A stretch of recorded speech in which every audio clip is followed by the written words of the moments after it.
Let's talk. Okay. I'm sorry about the lighting. I should do this on my phone, but I don't have room. Anyway, let's talk. I had a performance yesterday, and all day I was struggling. It's like, I suppose it's my mom with the camera, right? And she has a way that she wants me. She thinks she knows how to dance, or she thinks she knows what dancing is supposed to look like, right? She thinks she knows what's good, but she is not a dancer. Okay, this is a really great example too. She is not a dancer. She's just like, I know, no, and you're not doing it right. And I'm like, but you don't know what I'm trying to do. And all of that stuff, especially with my illness, kind of affects what's going on with me inside and how I perform.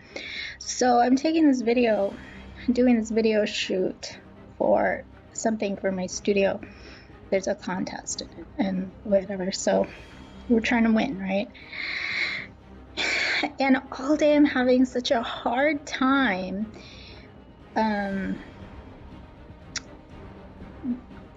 getting it, like really feeling what I'm supposed to be doing. Or really, I looked at some of the videos and they were trashy. It was not trashy, like trashy, but like trash. I didn't like any of it. It was like, I couldn't feel what I was doing. I wasn't performing at my best. And God knows why. I could explain that, though. That's a whole different conversation. But the point is that I got to a point later in the day, around 2:30, where I was performing a little bit better. So we started at 12, and then like a couple hours later, I was performing a lot better. Not just out of practice, but because I could feel more of what I was doing. But tell you what the difference is. I started doing it for my sake, for what I wanted to do, what I wanted it to look like, what I thought it should be, instead of trusting the person behind the camera and trusting that they're the ones that are going to tell me if it's good enough. Because I think that could a lot of times get in the way if you have a director. Some directors will tell you, if something is good or not good, and they'll make you do it 100 times over, right? Most of the time, directors are not dancers or actors or whatever. Sometimes they are. You got people like Ron Howard who were actors or whatever. But okay, so my point is, I started doing it. Okay, I get it. This is the way I want it to look. Like, I'm not gonna just leave it all up to the person with the camera. I have some responsibility in this and how it turns out. So after the whole shoot was over, I was asked, my mom goes, so why do you think you did better at the end? Is it just because you had more practice, or is the sun really hot and that's why you were having a hard time, all this stuff? And at the time, I was like, I can't really explain this, but like something happens where I just can't feel like I'm not feeling it. You know what I mean? And I don't know, but I realized the difference of how I was thinking about it and how it affected my performance. Although I don't think any of it was any good, I just got better towards the end of the day because I started taking more responsibility for it, I think. And I think that if you tell somebody like my mom and tell her like, well, I was doing it for me and it wasn't for you. Like, this is not just for you anymore. I was making it more about myself. Why? Because that would make most people be like, the hell do you mean? Why wouldn't you do it for me? You're supposed to, like a lot of people think, the more you do for others, the more you do it for the audience and for somebody else, the more you'll feel responsible for making it look good. And in my situation, and what I know about myself, is that I'm truly a very giving person. I want everybody else to be a great big star, and I want to too, but I just happen to see everybody else's good qualities before I see my own. And I just push them and I push them, but I've never had anybody for me on my back going, hey, you should do this, you should do that, you know. And my mom's becoming a little bit more supportive. So I could see why that kind of comment would bother her. Right? I know how my mom is, and she's like, what do you mean? Like, if you don't do things for me, I'm the one here supporting you. You know, I totally get that attitude. Let me explain it like this. Okay, it's not that I don't want to do things for you. It's not that I'm not giving you any credit, but in order for me to take responsibility for something, it has to be for me. And I think that you should always put yourself first and do things for yourself first. Even if you're doing something for somebody else, it should be for your own sake, for your own good. If it's not good for you, why would you do it? You know, you're not going to jump off the cliff because it's going to make somebody else happier. That's what I'm saying. Right? I mean, that just doesn't make any sense. You shouldn't do that. Even if you feel like that seems like the right idea, that's where they are convincing you of something that you shouldn't be doing. They've convinced you that that's going to be good for you, and it's not. It's so total opposite of what you should be thinking. Okay? You want to do things for yourself. Part of giving is to make you feel better, right? It's a two-way street. It's never just one way. That's what I'm saying. So I think that if you look at all highly successful, well-renowned, big superstar,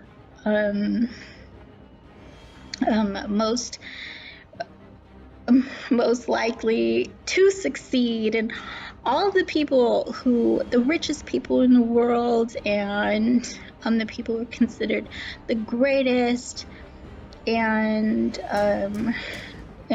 most looked up to, and all of that stuff, all of those people have that in common. They do things for themselves. They do it their way, and they make very little compromises. They don't make very many compromises, okay? But it's not to say that they're not giving.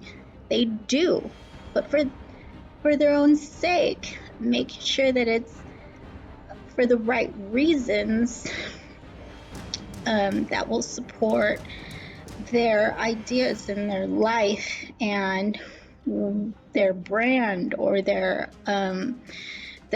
community, whatever the case might be. Everybody from Eminem to Buddha has done it this way. You have to put yourself first and foremost. If something's not good for you, don't do it.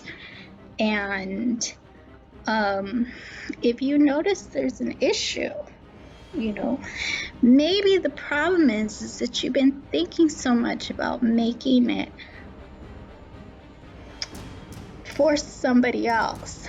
Okay, but you cannot read minds. I don't care who you think you are, unless you're some super great psychic or whatever. There's very few of those, right? And I do believe in that, by the way, but I think that that's not the case in everybody. So let's just say you cannot read minds. I cannot read minds. I know that for a fact. I sense a lot of things, right? but I'm not in there going, I know every one of your thoughts, right? So you can't be performing whatever it is, work, acting, dancing, cashiering. You cannot perform to your best ability if you are always trying to reach the expectations of your boss and forgetting what your own expectations for yourself are, because we're human. Nobody is robot. Some people think that they can do that, but I think if you have success in trying to reach the expectations of others, it's because you have those same expectations of yourself. And it just kind of goes hand in hand. They tie together, right? The same moments. That happens for a lot of people. That's why there's people like Leonardo DiCaprio and Martin Scorsese. They kind of just work really well together. Their expectations and their ideas of what it look like are common, so it works well, right? But look, I don't know their relationship. Maybe they argue sometimes. I just say you can't read the mind of the person behind the camera, and you can't read the mind of your boss or your parents. And you really have to know your own expectations for yourself, know them and realize them, and be able to put that first. Be what you think, with all of the knowledge and practice and all of the advice that people are giving you, that you have within you, because knowledge continues. Even just the looks on people's faces, the look on that person behind the camera is giving you something, right? Every vibe is giving you something. So you have to take all of that in and kind of just go, okay, this is what I feel it should be. If you're not feeling it the way it should be, and you're out there performing and it's at a low level, you really need to think about who you're doing it for and what your own expectations are. You know, I think that when I was a cashier, and it would get really, really busy, I was totally with my own self, and I happened to have a very high expectation of customer service for myself and for others. I think it should be that way everywhere you go, if you're giving it, if you're receiving it. And I want to be in the top rank of that field when I am doing it. I want to be great customer service. I want to be fast, and I want to be efficient. And I want the food to look great, and I want it to be the best quality that can be given. You know, the ingredients in the place where you work, basically. So that was it always worked out for me that, number one, I have a lot of experience in it, but also that I know what that should be, and I'm not in my mind questioning, should I do this for this person, or what are their expectations? Because I'm doing it basically like if I were, this is a great way to explain it actually. If I were the customer, this is the service I want to get, right?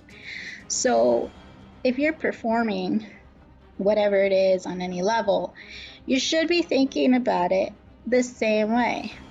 This is the performance I'd want to see if I were out there.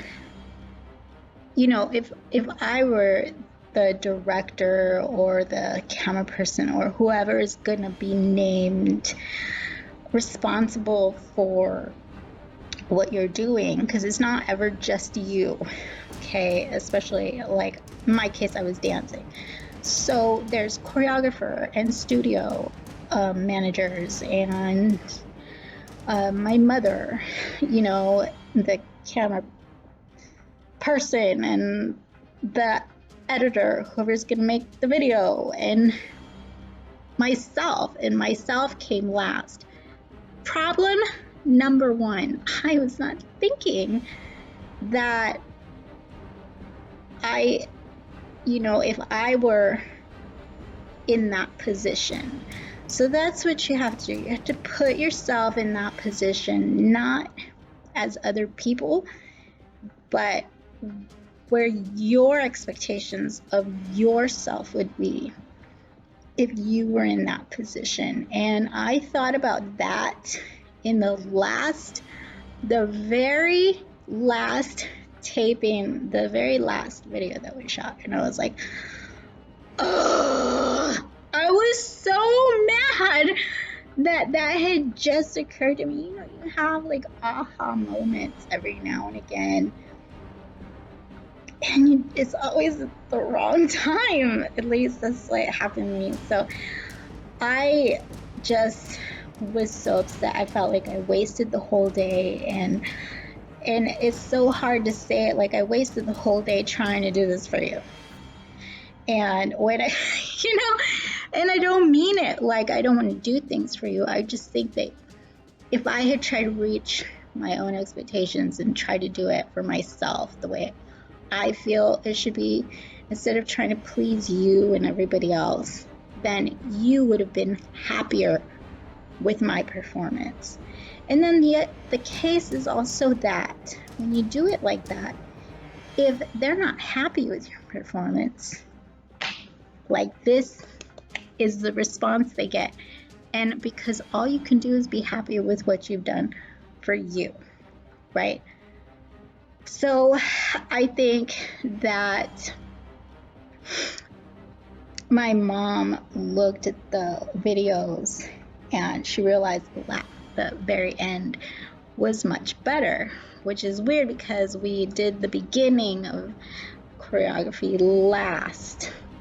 So it's gonna be in the beginning, and then as the video goes on, it's just gonna get worse and worse, like a downfall. I don't know. This video, I don't feel I did my best at all, but I hope it turns out well.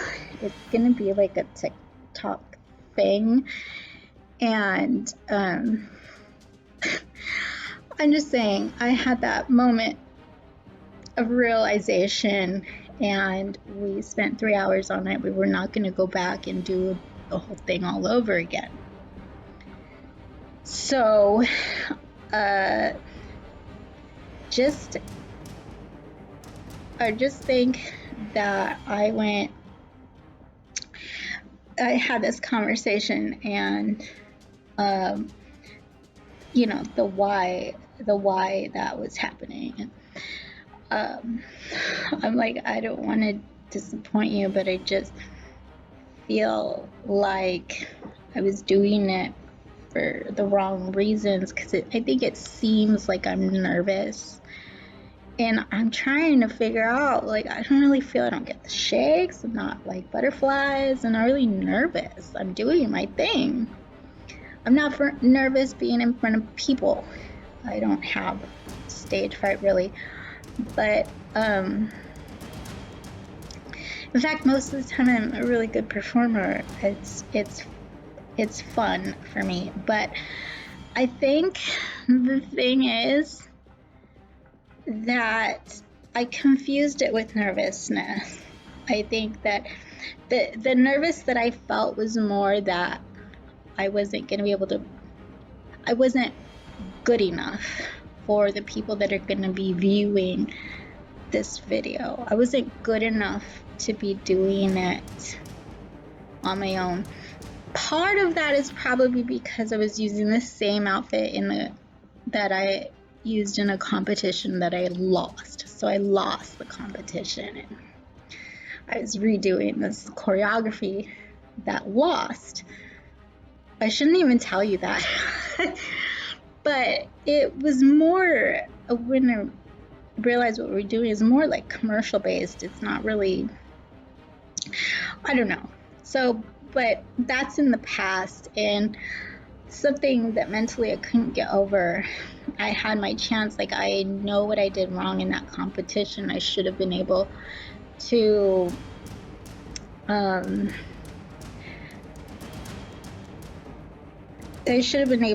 do it better, because I know what I did wrong.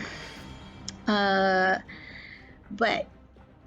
yeah, so that's my experience and what I think successful people do, and the difference in the way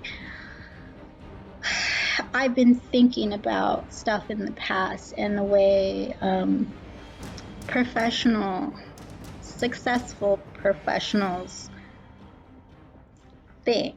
It just is not always about you is the wrong comment, because it should always be about you in some way. If you're gonna be there and you're gonna be involved in some way and have a hand, or even just experiencing it from the audience, you have some part in that, and you should be there to receive it. But if you want to, only if you want to. If you're at a concert, you don't even like the people that are up there, you're not enjoying the music, why don't you just go home? Unless it's like a free concert, even if it's a free concert, you're there because that does something for you. I'm having this experience, I have nothing to do tonight, and it's free. So who's that for? That's for you. You made that decision just to have something to do, right? You can choose to enjoy it, you can choose to hate it. Whatever you're gonna do, it's gonna be for your own sake, to make yourself happy that night. And performers, they understand that there's an audience, right, that has that responsibility for themselves, but they also understand really well what it's like to be in the audience and have that responsibility. So it's those two things. I went to a concert. It was Diana Ross. I've seen a lot of people. I've seen Whitney Houston, Gloria Estefan, all the big names, big icons. The only person I didn't get to see was Selena. And Diana Ross is by far the best performer I have ever seen. She doesn't do a lot of, she does talk to the audience, but it's not like an endless conversation. And I don't, even if it is written out and planned, she makes you feel like she's having this personal conversation with you. She's never had it with anybody else before, and you were the only person in that room. I mean, obviously they're not, there's other people there, but she looks at you in your eyes. She's not going over your heads and trying to just get past the light in her eyes. She's looking at you. You know, like, I know how you feel, I know what you expect, I'm accepting this responsibility, but I'm going to show you what I got in my own way, and how this is how I do this. I felt that so incredibly well, that she was in control of that room, basically. And I've never experienced anything like that before. It wasn't a large arena, but there was a lot of people. It was a sold out show. So I think that is the lesson that I learned this week.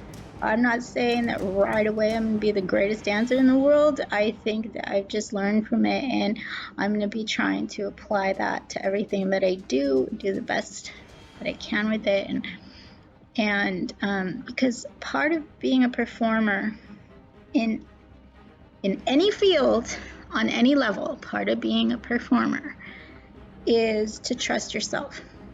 You have to have that trust, not just in others, but with yourself, because there's going to be times when you're doing it by yourself and there's only one person there that can tell you what to do. And who is that? It's you, right? So yes, 25 minutes. I hope I gave you a small piece of good information to help lead you into greater successes in your life and a better mental state and a happier lifestyle, okay? And